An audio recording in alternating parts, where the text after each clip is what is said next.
Mr. Speaker.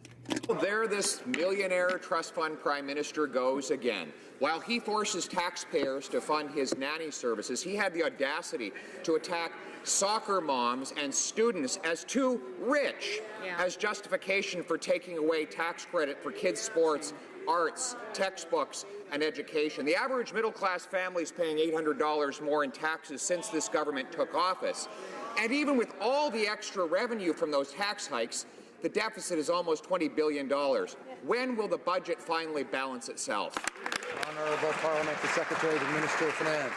Mr. Speaker, the member for Carleton keeps on quoting a study by the Fraser Institute that fails to take into account the Canada Child Benefit. In fact, the author of that study say that the Canada Child Benefit is a disincentive to hard work and independence because it fosters dependence on government. I would argue that the 18,000 children whose family receive more because of the Canada Child Benefit are hardworking Canadians, that the Canada Child Benefit is helping to make ends meet, and we stand by that policy that's lifting 300,000 kids out of poverty. And by the end of by next year, Canadian families will have $2,000 more in their pocket than they had under the previous government. Thank you, Mr. Speaker. The honourable member for Carleton.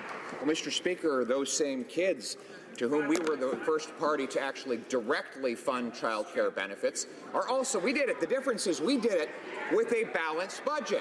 When we introduced child care benefits, we balanced the budget. When we boosted those child care benefits, we also had a balanced budget because we wanted those kids to benefit today and for the rest of their lives instead of having to pay interest to wealthy liberal bondholders and bankers in the sum of billions of dollars a year. The Prime Minister said the budget would balance itself.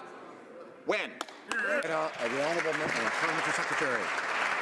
Mr. Speaker, it's a creative vision of history. They added $150 billion to the debt, Mr. Speaker. The one thing they did with their form of Canada Child Benefit was tax it and take pictures next to the printing machine with a nice blue polo conservative shirt. That's what they did. We've taken a different approach, Mr. Speaker, with a tax-free child benefit that's lifting hundreds of thousands of kids out of poverty in this country, that's helped grow the economy, and the results speak for themselves. Thank you, Mr. Speaker.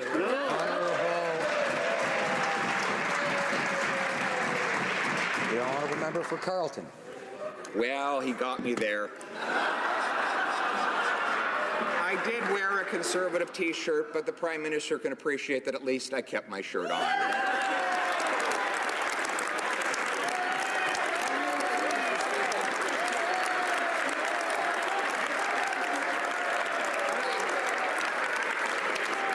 I can assure you that is what helps me with my re-election chances, Mr. Speaker. But the Prime Minister promised the budget would balance itself. Will he stand now, keep his shirt on, and tell us when that will finally happen? Honourable Parliamentary Secretary. Thank you, Mr. Speaker. And I just want to correct the member for Carleton. Not just the Prime Minister thanks him, I think 35 million Canadians. But all jokes aside, Mr. Speaker, when you look at the economic record of the Conservative Party in the decades that they were in power, we've seen the lowest levels of growth in 69 years, the lowest employment job creation since 1946. I mean, compare and contrast, and you'll see that our Liberal record is strong, and we stand by it. Thank you very much. Honourable member for Carleton. Well, Mr. Speaker, this Prime Minister famously promised that the budget would balance itself. He said that would happen just next year. We only have about 40 more sleeps until next year comes. And only one more sleep until this fall economic update in which we're supposed to find out about the finances of the nation. So very simple question. If the budget will balance itself, then when will the budget balance itself? Honourable Parliamentary Secretary. Mr. Speaker, just to remind the member for Carleton, in the 2015 election, Canadians were debating whether Canada was in a recession or heading into a recession.